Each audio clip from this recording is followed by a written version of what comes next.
Good evening, ladies and gentlemen. Dr. Gagandeep Kang, Professor, the Wellcome Trust Research Laboratory, Christian Medical College, Vellore. Mr. Sunil Munjal, Chairman, Hero Enterprise and past President AIMA, and all of you who are here with us today. It's a real pleasure to have you all with us for AIMA's very popular Leaders Speak program, the 47th in its series. Today, we are privileged to have someone whose expertise and opinion has played a critical role in India's fight against the COVID pandemic. Dr. Kang, it is a real pleasure to have you, and many thanks for agreeing to do this session with AIMA. It's just the right time for this session, given the very real possibility of a third wave, which none of us, I'm sure, are looking forward to. A distinguished microbiologist and a virologist, you have been a great resource for the country in understanding the pandemic and finding ways to deal with it. You co-authored a book, Till We Win, India's Fight Against the COVID-19 Pandemic, with Dr. Randeep Vellore and Dr. Chandrakant Leharia, which became a bestseller. You have been involved with WHO's Strategic Advisory Group on COVID vaccines. You have done outstanding research in the area of viral infections, and you have helped develop rotaviral vaccines in the country. You've had a long association with Bharat Biotech, the vaccine maker that makes Covaxin brand of COVID vaccine. An Infosys Prize winner and a fellow of the Royal Society, you are an inspiration for India's women scientists. Thank you so much for joining us, and a very warm welcome to you. Mr. Munjal, always a pleasure to have you on the AIMA platform, and many thanks for agreeing to conduct this very special session with Dr. Kang. You're a renowned entrepreneur and a startup investor, and you have a keen interest in finding solutions to disruptive healthcare challenges like COVID. Many thanks for joining us, and a warm welcome to you. Ladies and gentlemen, since the beginning of 2020, we have become familiar with COVID dashboards maintained by governments, health organizations, and the media. In fact, it has become impossible to escape daily scores of infections and deaths locally and globally. Media continuously tells us about the gap between vaccine demand and supply and the efficacy percentages of different vaccines and the doses. The people are interpreting these broad numbers the best they can and making decisions for personal and social lives. They are often confused by the changing prescriptions of governments and the scientists about gaps between the doses of vaccines and vaccines' relationship with masks and social distancing. Most importantly, they miss a clear and precise measurement of what is working and what is not. In today's session, Dr. Kang will tell us what really matters in the public healthcare in general and during pandemics specifically, and what should be measured. With these words, it is now my pleasure to invite Mr. Munjal to take over and to conduct the session. Over to you, Mr. Munjal. Thank you, Rekha, and welcome, Dr. Gagandeep Kang. And am I pronouncing it right? Is it Kang or is it Kang? Kang. Kang. That's what I thought. Okay. All right. So thank you very much for agreeing to come and talk to us. I know that your schedule is very busy right now, not only with the research and the work you do, but also by many organizations trying to access what's in your head and knowledge that you carry with you. You know, it's said that when a lot of remedies are suggested for a disease, it means it can't quite be cured. It's not me, it's Anton Sheffer who's actually said this.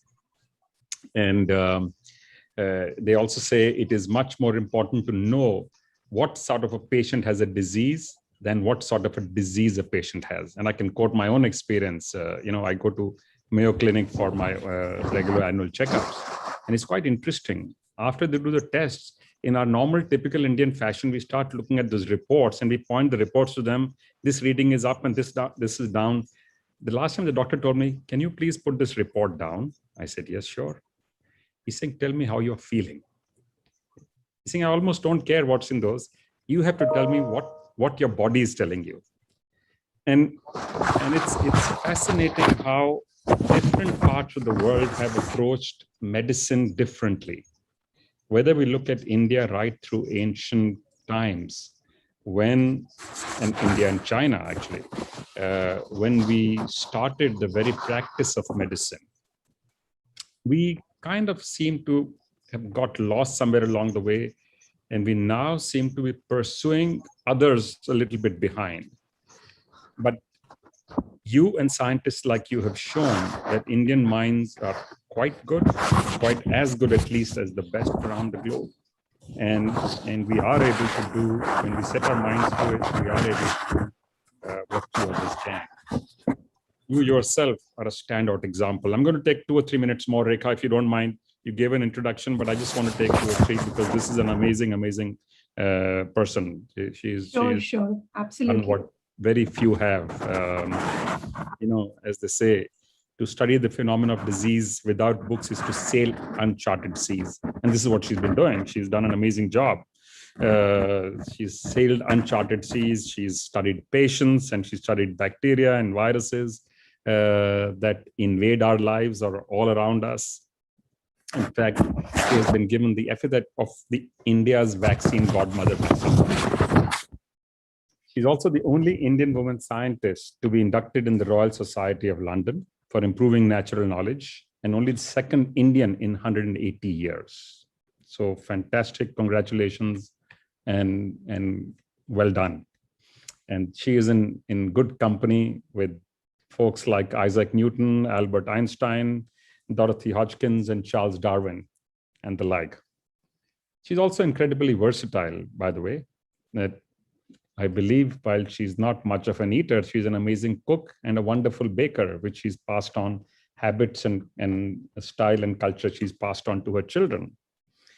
She grew up mostly in the north and east of India, changing school 10 times. I believe, therefore, imbibing the myriad cultures and colors of India, which is probably what gives her some of her ability to span many different horizons at the same time. I also think she discovered her love of reading during the vacations that she used to spend with her grandparents devouring books the way children devour snacks. And the family is well known for writing. Her sister Bhavdeep is a well-known columnist. She actually helped me when I wrote the making of Hero. So I know that this is a family that is very intellectually inclined. Dr. Kang, can you tell us a little bit about yourself? How did you manage, while you were doing a PhD, 2 children born during that time and managed? And I'm not saying people don't do this. You know, I have a daughter with 2 twins in my own home, but bringing up children is by itself a full-time job, and you went out and did so many other things. How did you manage this? I think I was just really lucky because I was at CMC Vellore and we live on the campus. So my home was walking distance away from where I worked. So that made life a lot simpler. And then, of course, like all Indians, we call on family. Anytime you need help, you call your parents and they come and help out. It works. I believe you're a keen sports person as well. And I'm told if you were not a scientist, you probably would have become a tennis player. At what point in your life did you decide to switch to science and put on the scientist's white coat? So I started playing tennis quite early and played throughout school and college. But you can't do everything. So I've passed on the tennis genes to my son, and I've taken on the science piece. Right. And thank God for that, for all of us, I think. You know, besides, and there is a current obsession with COVID-19, obviously, but there are many other diseases that we see in India. Diarrhea, as they say, is the 3rd most common cause of death in under 5 children. You've been working actively in rotavirus and a whole host of other issues. How far are we from winning that battle? Unfortunately, not far enough. So diarrhea continues to be the 2nd greatest cause of death in children beyond the neonatal period. The first is respiratory infections and pneumonias, and the second is diarrheas. Globally, even though we have the rotavirus vaccines and diarrheal deaths have decreased over the last 3 decades, diarrhea still kills about 9% of all under 5 children beyond the neonatal period in low and middle income countries. So that's a significant burden. And the problem is that it's really addressable. No rich children die of diarrhea, and too many poor children still die of diarrhea. It's a question of what we need to do to build up healthcare access. And so far, we have been unable to do that well. So what needs to happen? I think in terms of thinking about what we need to do is essentially what WHO is recommending, which is think about universal health care. Make sure that people who don't currently have access, and that is an answer, WHO's triple billion targets. Of those, one of them is providing healthcare access to 1 billion more people. And that can only be met if we make a commitment to make sure that everybody has access to basic facilities. That's absolutely not the case at the moment. And we are not talking complicated, we're not talking expensive, we are talking inexpensive medications, but trained people and facilities that people can get to without inconveniencing themselves too much. So you received an honorary appointment as associate faculty at Johns Hopkins in Maryland, and you're also an adjunct professor at Tufts in Boston. How do you find teaching and learning different in the US environment as compared to what we do here?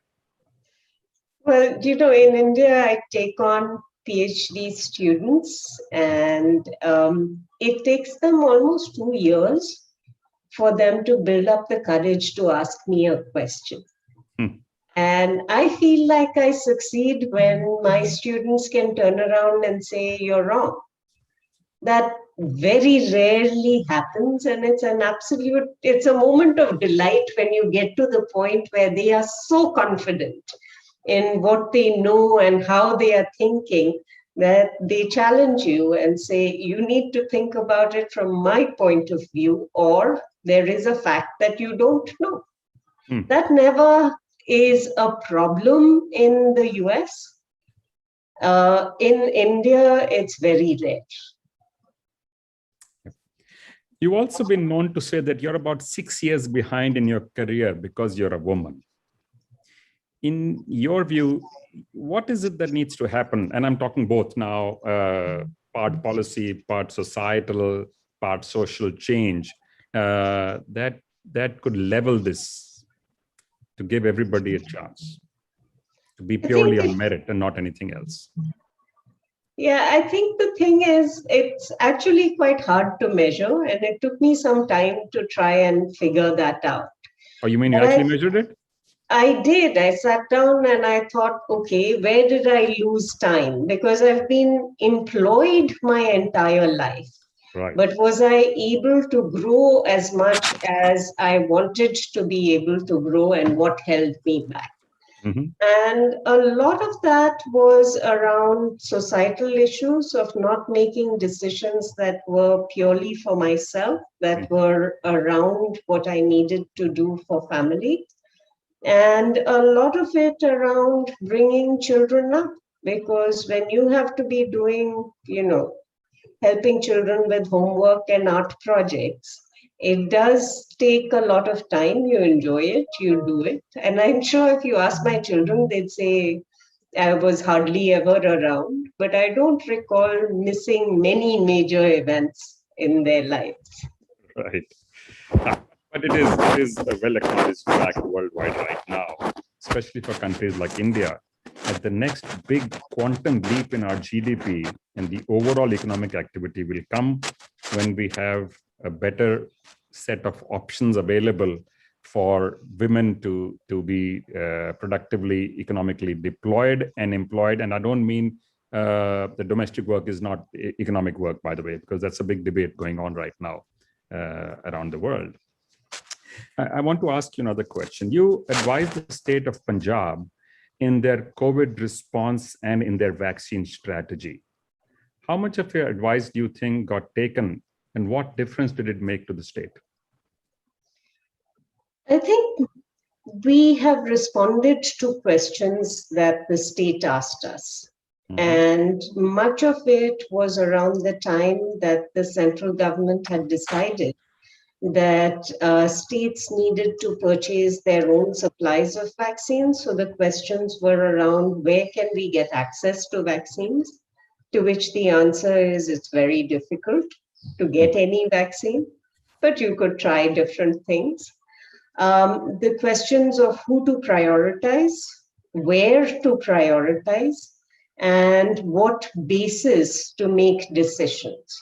So for that, to develop a strategy that was fair, transparent, based on data, I think we were able to provide that to the government. And as far as I know, they did use that in order to be able to distribute vaccines during the window when it was their responsibility to procure and distribute them.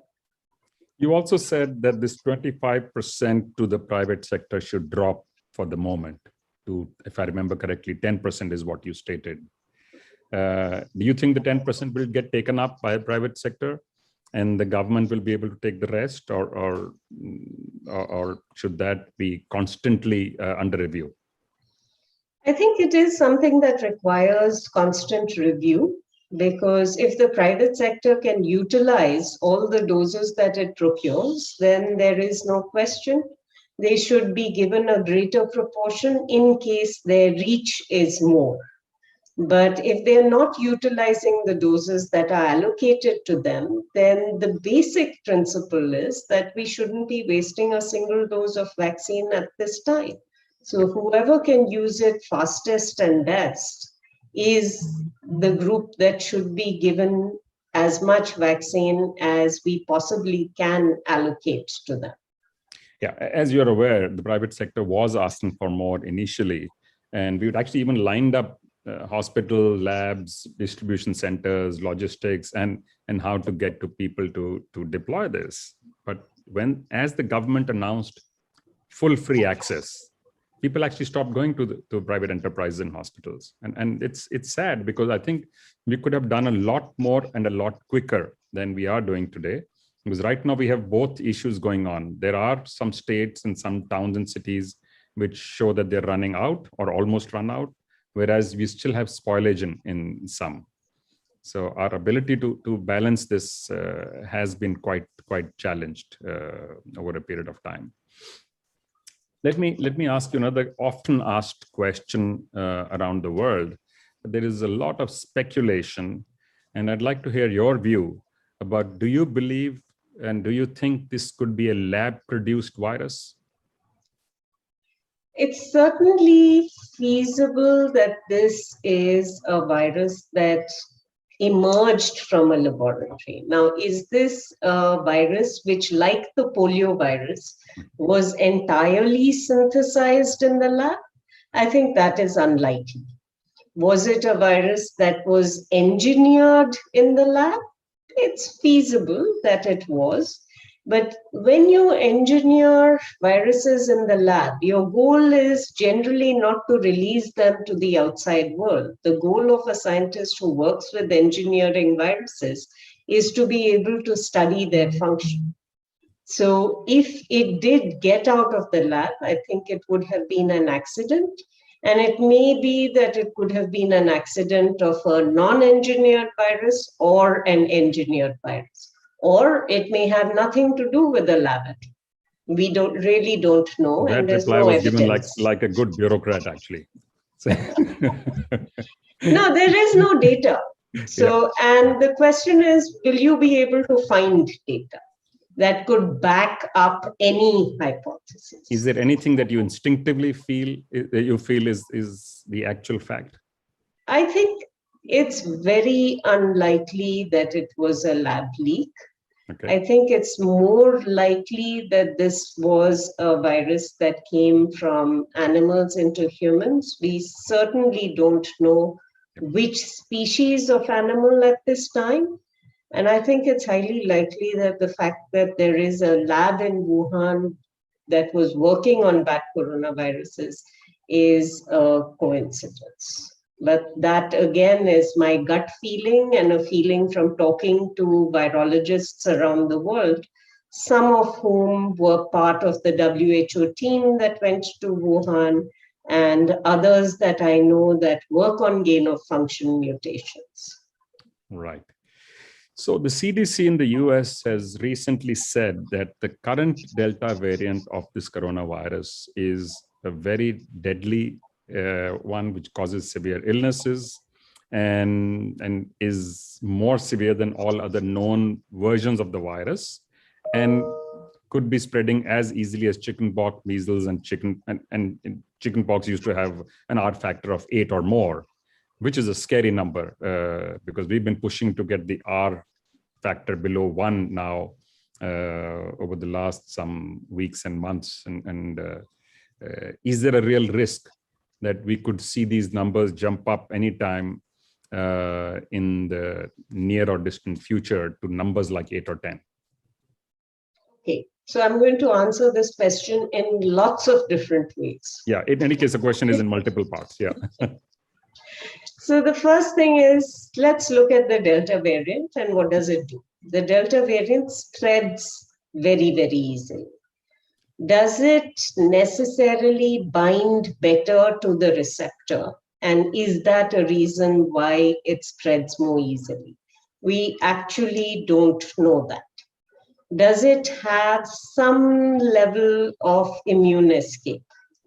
It's possible that that happens, and the evidence in support of that hypothesis is the fact that if you look at prevention of infection, then you find that vaccines are less able to prevent infection due to the Delta variant as compared to the Alpha variant. So there may be some level of immune escape, there is some level of better spread, which may be because of the immune escape or may be because of the better binding.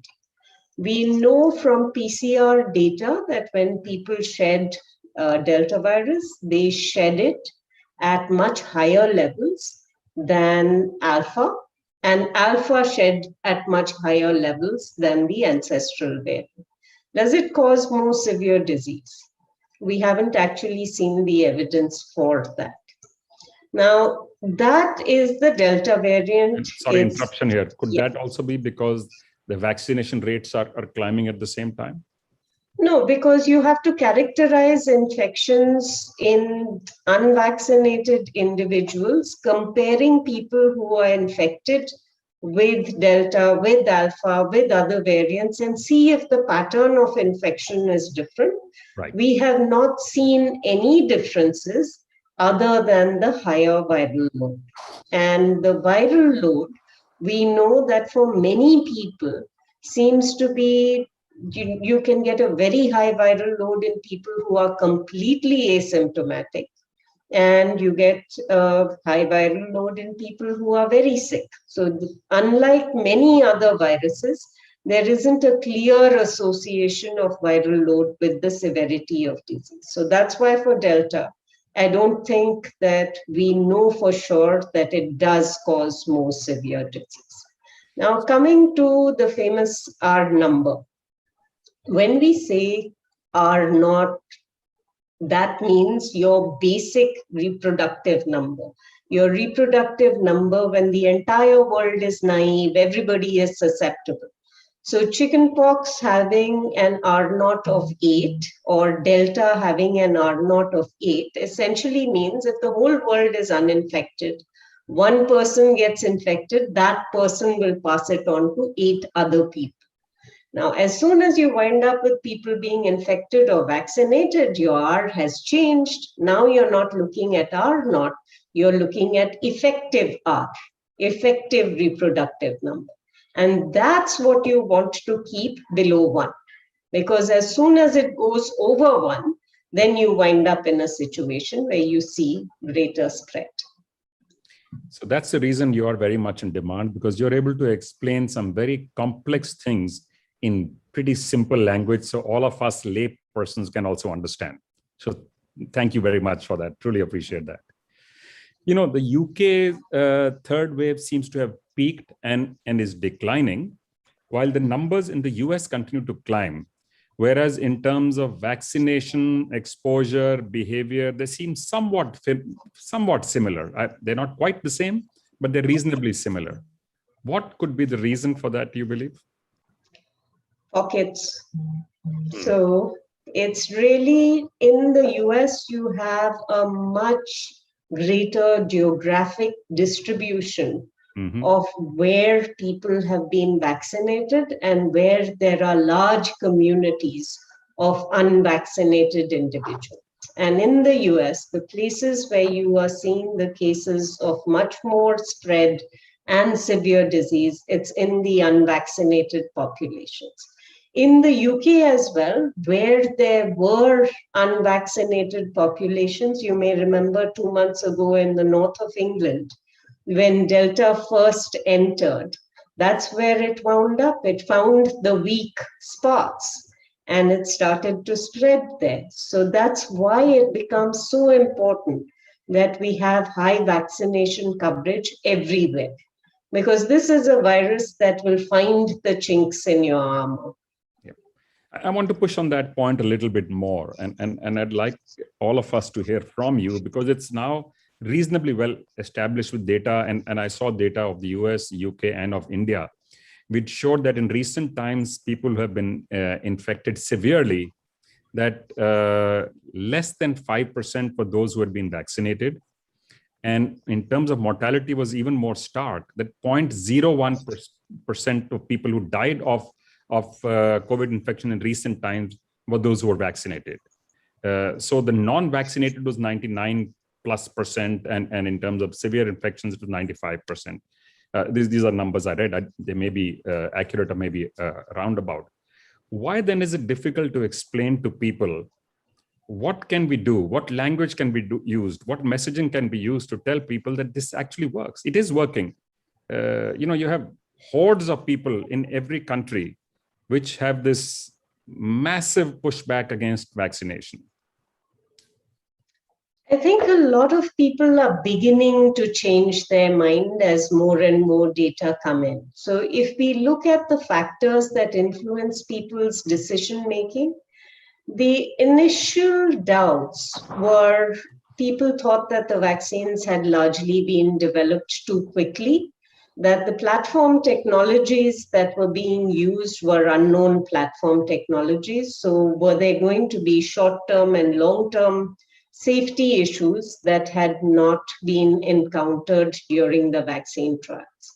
The other thing that was important was that I don't think that we spent enough time communicating with healthcare workers who are not at the top of the healthcare profession. So you talk to doctors, you don't talk as much to nurses, and you talk even less to allied health professionals. And if you go down the tiers, you're spending less and less time talking to the cascade about how well these vaccines are working. And when you have healthcare workers who are themselves not convinced that the vaccines are going to work, how do you build trust in the community? Because it is those frontline healthcare workers who are the face of the healthcare system. And if they don't vouch for the vaccine, then how are people going to be willing to accept it? So that has started to change a bit. There is, of course, a huge amount of misinformation and disinformation. What I find absolutely fascinating is how people use scientific language to actually say absolute rubbish.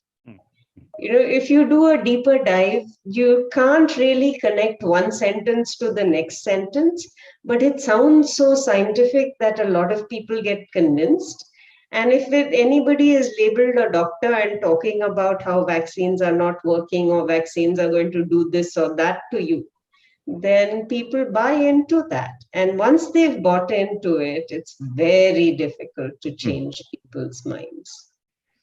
So the one question which is being asked repeatedly is that I've got the vaccine, my family has it, my parents have got it. How about my children or my grandchildren?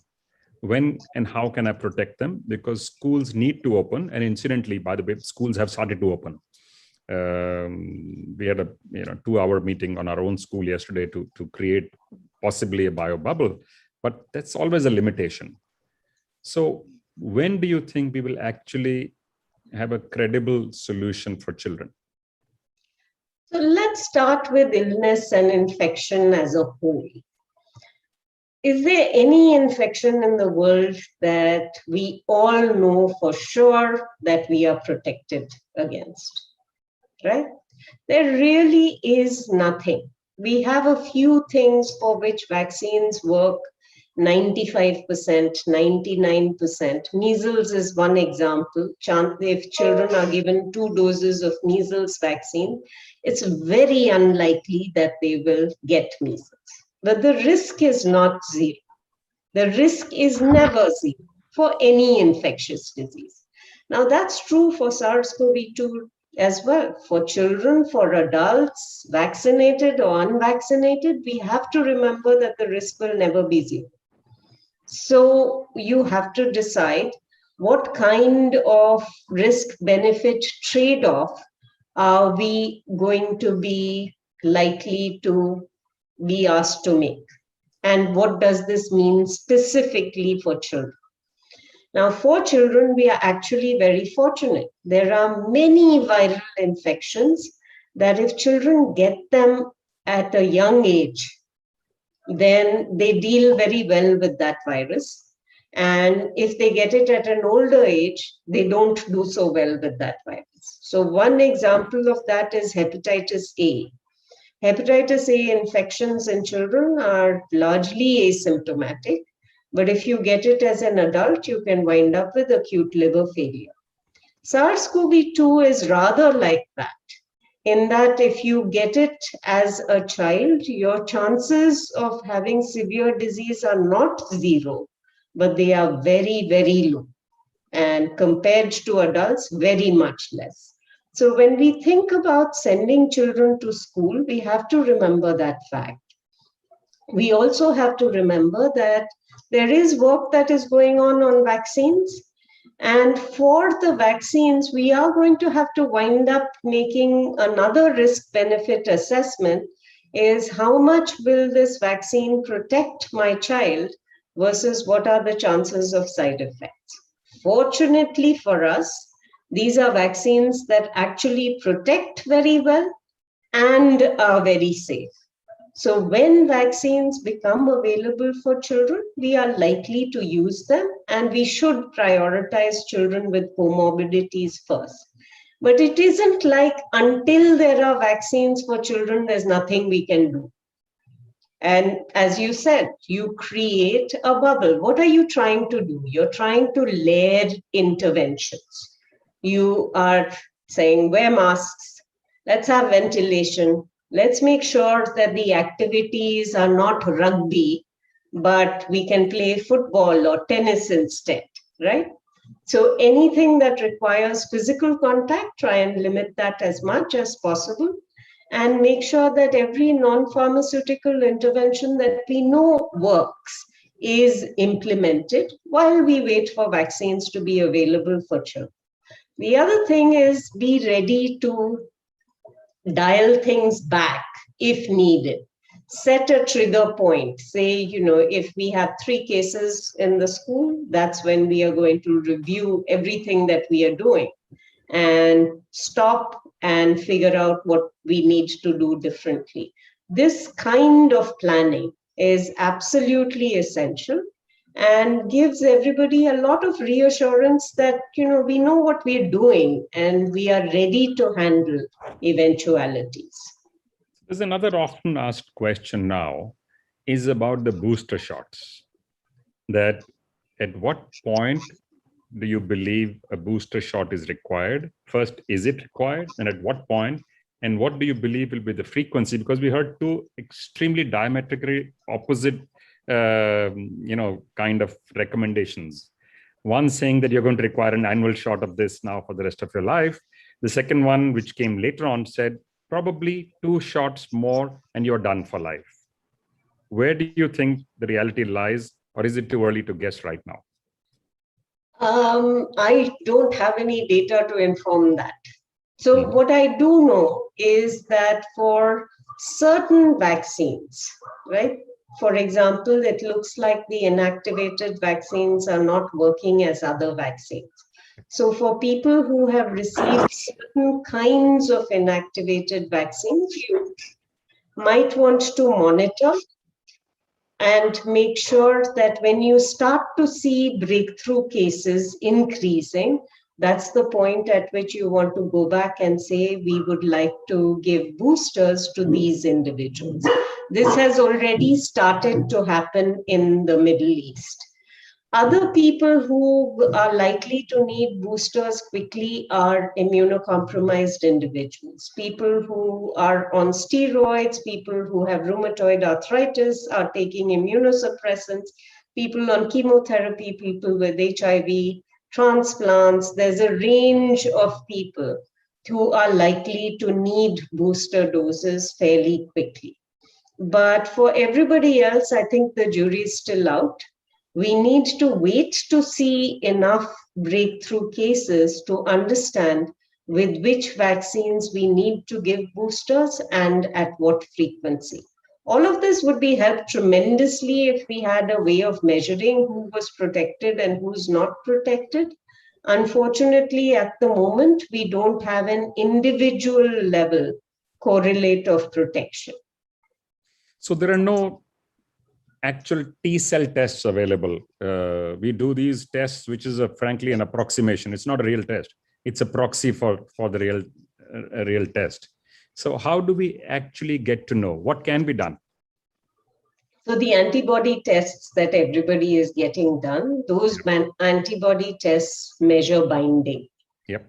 And binding is an indirect measure. There is a correlation it's really between. A proxy. It's a proxy for neutralizing antibodies. Yes. Because you can't measure neutralizing antibodies.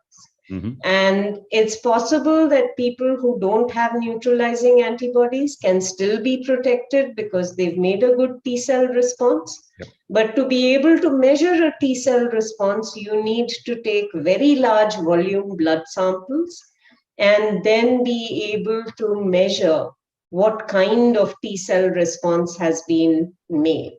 And we are not there yet. There is a test that has been developed that is based on sequencing of T cells, which has been approved by the FDA. It's not in widespread use at the moment. Right. So let's talk a little bit about the differential response, spread, and behavior that we saw across the states in India. And even today, while overall number in India seem to have gone down, but we see in Kerala, Maharashtra, etc., the numbers are still pretty high. Delhi itself, where the numbers are dropping down to near nothing. Actually, they had 3 days in the last 10 where the deaths was 0 due to COVID. So a little bit of a bump up again in numbers. What do you think is actually going on? One is to have a direct linkage to the amount of vaccinated, the percentage of population that's vaccinated, but this not showing a direct linkage. What else do you think is happening? So I think one thing that is important to remember is the heterogeneity of the population in India. We have the sero survey data, and broadly the sero survey data shows that where the seropositivity rates are the lowest is where the infection is the highest. So Kerala, Maharashtra, and Assam, and the smaller states in the Northeast were not sampled. So take Assam as a proxy for those. Those are the 3 places with the lowest seropositivity level, which means the highest susceptible population. So, and in India, any number that you take is a phenomenal number. So Delhi may have 70% plus seropositivity, but it still means that there are millions of people in Delhi who have not been infected. We become very casual about numbers, and that's why I think measuring heterogeneity and measuring susceptibility are both things to which we are not paying enough attention at the local level. And this is something that we are going to need to do for public health in the future. So Delhi's numbers, take a look at Delhi's traffic, take a look at people moving around in Delhi right now. You'll understand why the infection is spreading. Yep. That leads me to my next question. So once people do get vaccinated, fully vaccinated with the 2 doses, if they have, with required 2, but 1 if they have a Johnson, how much at risk are they still for themselves? And what is the potential and possibility of them spreading the disease if they get infected? So you reduce your personal risk of severe disease greatly, over 90%, with 2 doses of vaccine. And that's for the Alpha variant, and almost 90% for the Delta variant as well. So severe disease and death are pretty much looked after with almost any vaccine that we have for the bulk of the population. Not everybody, no vaccine is perfect. I keep emphasizing that, but you are reducing your personal risk of severe disease. Now, does it reduce infection as well?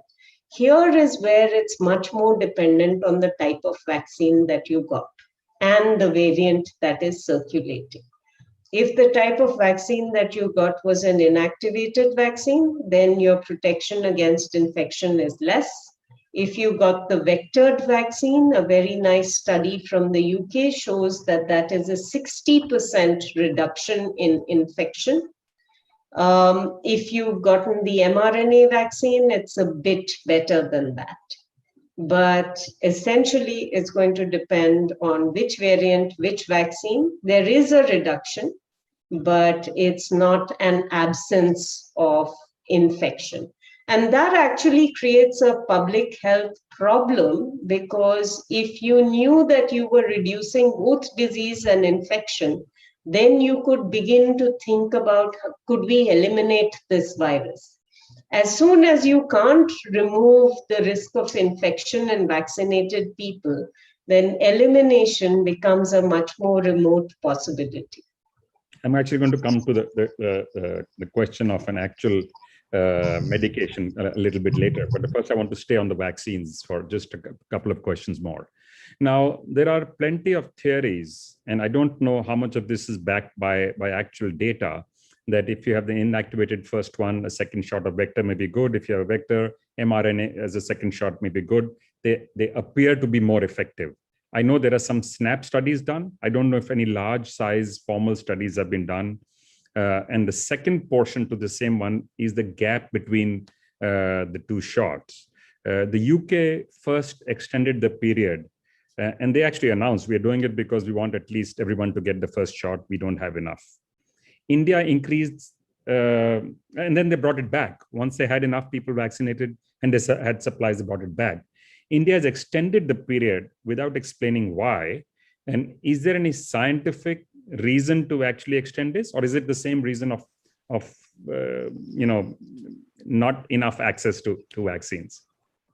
So 2 questions, and let's take the mixture of vaccines approach first. Incidentally, I'm picking many questions from the audience as well. There are lots of questions coming in.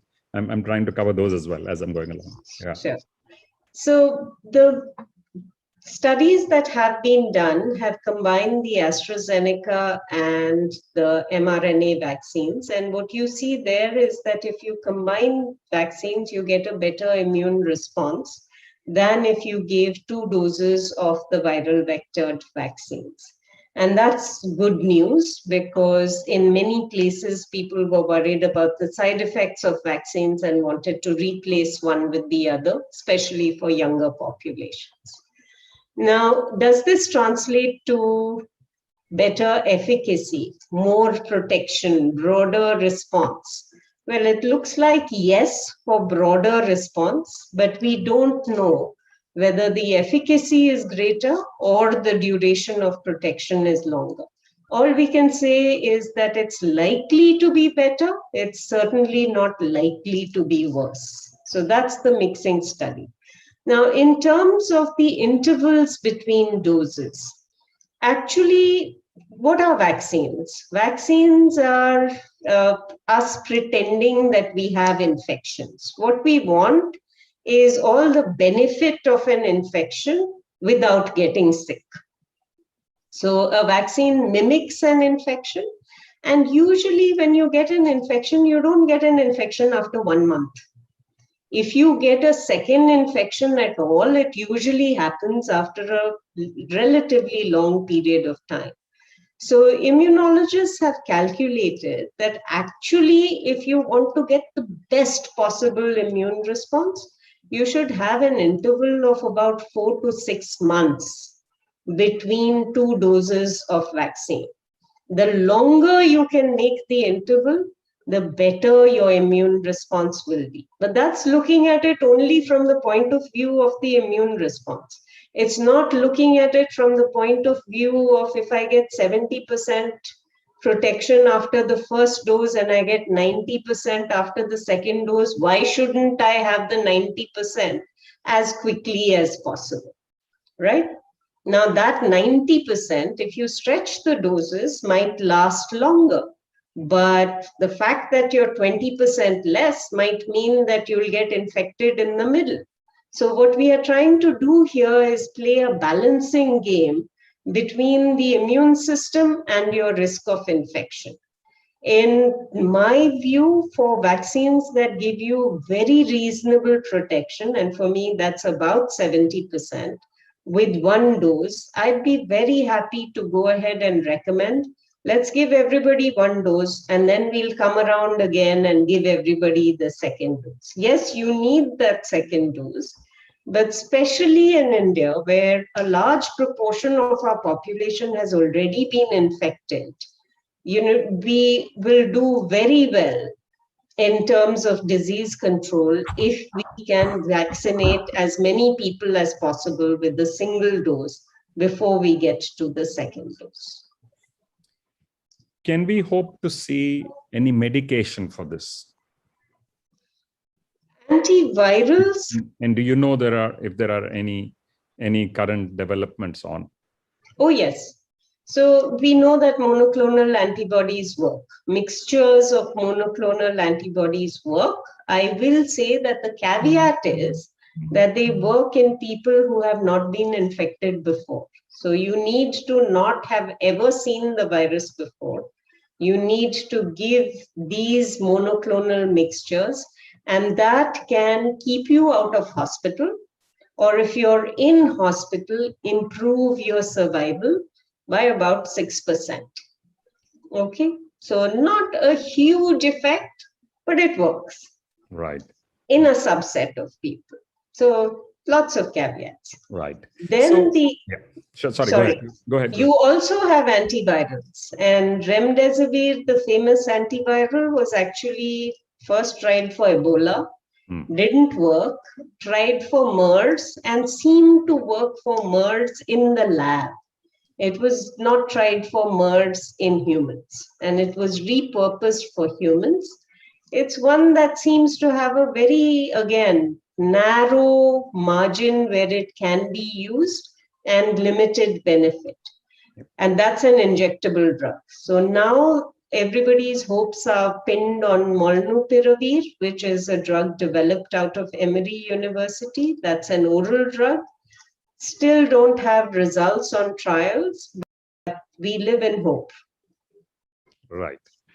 So in the early days, when this started spreading, we were all super careful about what you touch, wearing gloves. If you go out, touch anything that comes in, put them in these corona ovens and all kinds of stuff.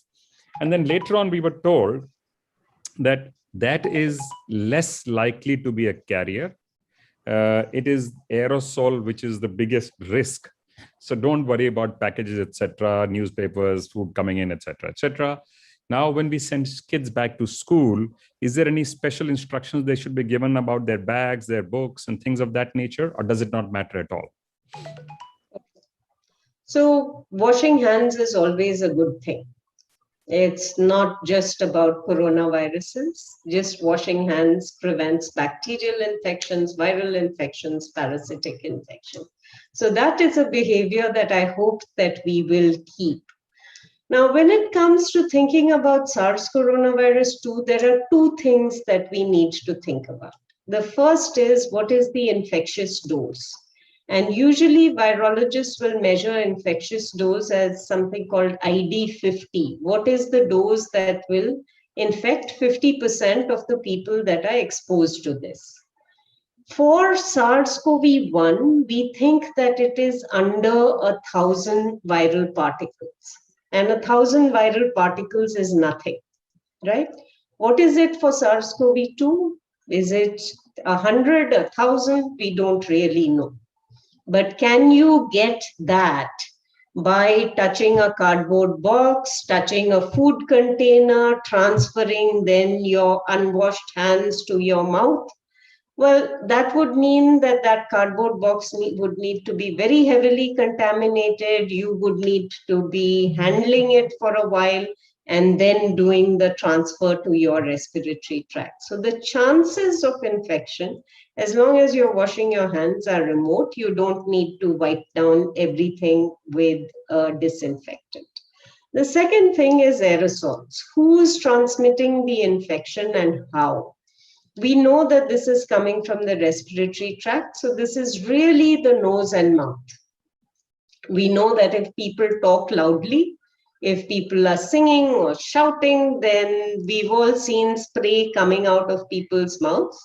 Well, viruses you can't see, but you can see what are the kinds of actions that would lead to more viruses coming out. Sneezing, coughing will all lead to more viral particles leaving your respiratory tract.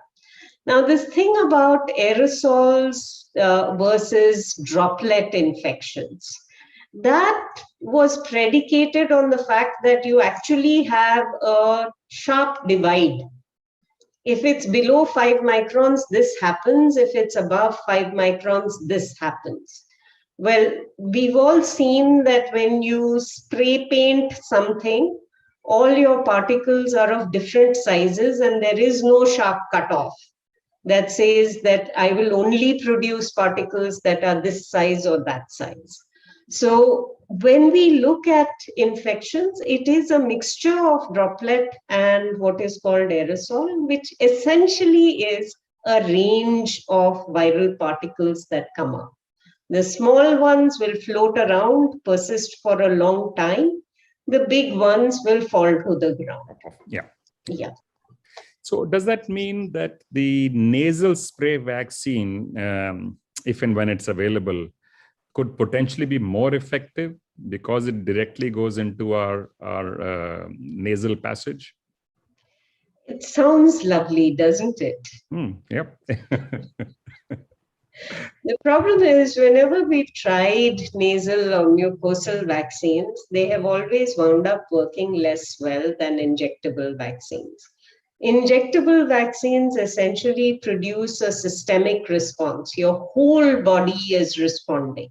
Whereas with mucosal vaccines, you're trying to produce both a local response as well as a systemic response. And sometimes that does not work out particularly well. We know this for flu vaccines, where there is a nasal spray vaccine, which is used for children. It doesn't do as well as injectable vaccines. We still use it because all flu vaccines are bad and this one is a little bit worse than the injectable vaccine. It's actually a little more bad, but at least you're not giving an injection. Right. Measles vaccine we tried and failed because it didn't meet the non-inferiority margin. For COVID, I think one of the things that Bharat Biotech is doing, which is really interesting, is trying to combine 1 dose of nasal vaccine with 1 dose of injectable vaccine. So that way you could be producing both local and systemic immunity, and it might be a good approach to consider. And is that the way? Because I believe there are a few other companies around the world also looking at nasal vaccines. Are others also considering this combination of a nasal and injectable? Yes, in fact, there are some companies that are looking at combining influenza and COVID vaccines so that you cover all respiratory infections in one. And again, if it works, it'll be great. But until we see the data, we should not hold out too much hope for that. So if you were to take a stab at a guess and assuming that it works, when do you think it could possibly be in the market available for use? So as far as I'm aware, Bharat Biotech is doing really well in terms of their clinical trials. We could be looking at having the vaccine later this year. Right. Okay. So we have only a few minutes left to go, and I have a few more questions and a hand raised as well. One of the questions that has come up multiple times is that the numbers being reported right now are suspect. That the numbers of deaths, the numbers of infected, they used to say could be 3 to 5 times higher. And then along came the New York Times articles which said in India, the numbers could be 15 times higher. Is there any way to guess this? So I think the New York Times was reporting on an article that had been done by a group in Washington, the Institute for Global Development, and they used 3 different numbers and they came to the same conclusion where the top end figure was about 10 times greater. I think, from all the modeling that I've seen, from all the analysis that I've seen, 6 to 8 times seems like quite a reasonable figure for the amount that we have underestimated mortality. In terms of cases, because a lot of cases are asymptomatic, the factor is likely to be much more. Right. And that is scary enough as it is.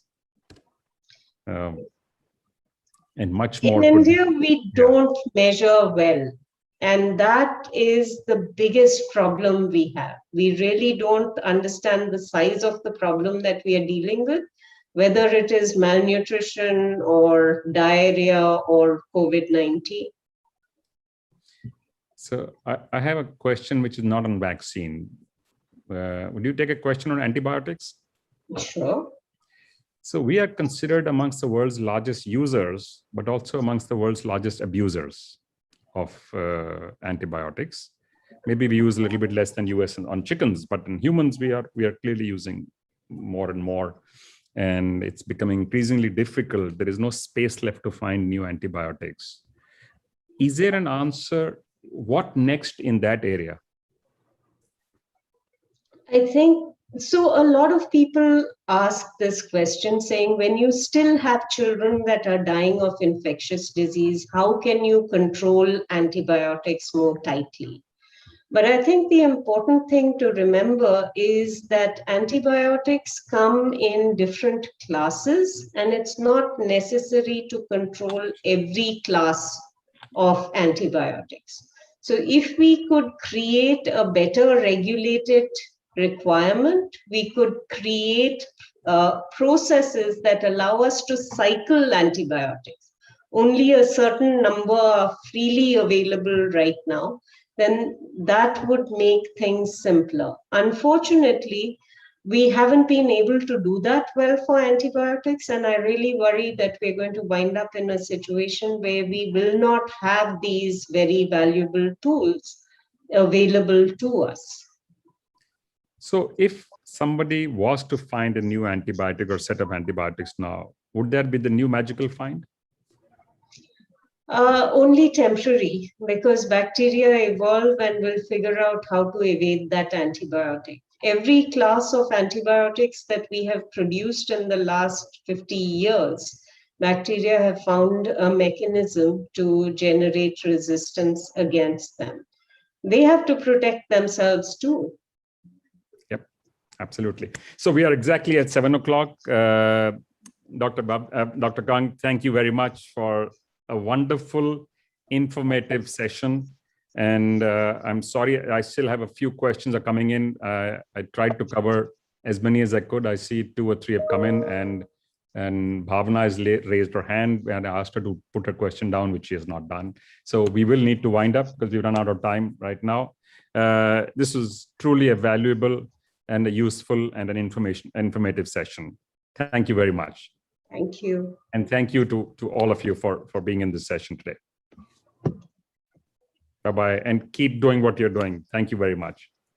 Thank you. Thank you, Dr. Kang, and thank you, Mr. Munjal. Amazing speaker and amazing moderator. I think we really had it good today. Thank you for clarifying so many points and issues which people had.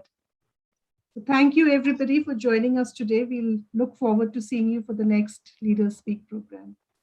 Thank you. Bye. Thank you.